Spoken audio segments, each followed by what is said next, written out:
सोनाली के एक धक्के ने मानो पूरी कहानी की दिशा ही बदल दी, क्योंकि जिस पल पूजा पहाड़ी के किनारे खड़ी अपनी उलझनों, अपने टूटते बनते फैसलों और दिल के अंदर उठते तूफानों को समेटने की कोशिश कर रही थी, उसी पल पीछे से आई नफरत और जुनून की अंधी आंधी ने उसे मौत की खाई की ओर धकेल दिया।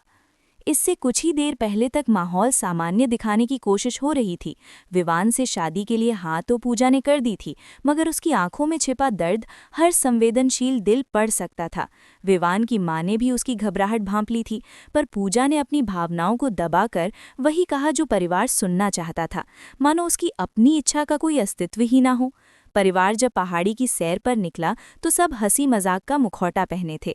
काजल की जिद, कबीर की माँ का बहाना और पूजा का अचानक साथ चलने का फैसला, सब कुछ किसी अनजाने मोड़ की ओर बढ़ रहा था। मंदिर की सीढ़ियों पर पहुंचते ही वातावरण में अजीब सा कंपन भर गया था, जैसे हवा भी आने वाले तूफान की गवाही दे रही हो। जब पूजा को घंटी छूने से रोक दिया गया तो उसके मन में दबी असुरक्षाएं फिर से रुठाने लगीं, लेकिन उसी क्षण कबीर का आगे आकर उसका हाथ थामना और सबके सामने घंटी बजा देना केवल एक आवेग नहीं, बल्कि उसके दिल के अनकहे सच का उद्घोष था, जिसने किरण और काजल को भीतर तक हिला दिया। वहीं विवान के चेहरे पर एक क्षण को उभरी चुप्पी बहुत कुछ कह गई।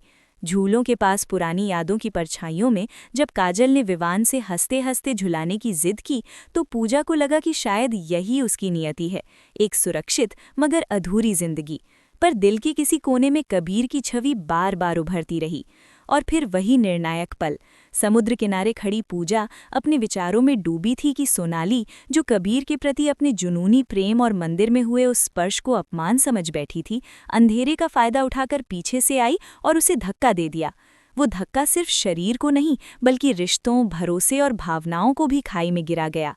गिरती हुई पूजा की चीख हवा में गूंज उठी और उसी पल दो दिशाओं से दो परछाइयां जान की बाजी लगाकर दौड़ीं। एक तरफ विवान, जो जिम्मेदारी और वचन का प्रतीक था, दूसरी तरफ कबीर, जो प्रेम और जुनून का रूप बन चुका था।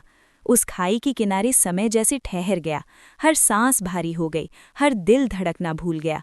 सवाल सिर्फ इतना नहीं रह गया था कि पूजा बचेगी या नहीं, बल्कि ये भी कि उसे बचाने वाला कौन होगा और उसके साथ उसका भविष्य किस दिशा में मुड़ेगा। कर्तव्य की राह पर खड़ा विवान या दिल की पुकार बन चुका कबीर। सोनाली के चेहरे पर पागलपन और पछतावे का मिला जुला साया था।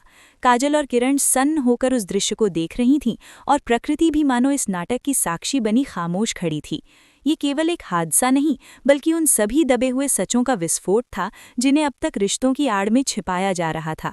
और अब जब पूजा जिंदगी और मौत के बीच झूल रही थी, तभी तय होना था कि उसकी सांसों की डोर किसके हाथ में जाएगी और किसका प्यार या फर्ज उसे उस अंधेरी खाई से खींचकर फिर से रोशनी में ले आएगा।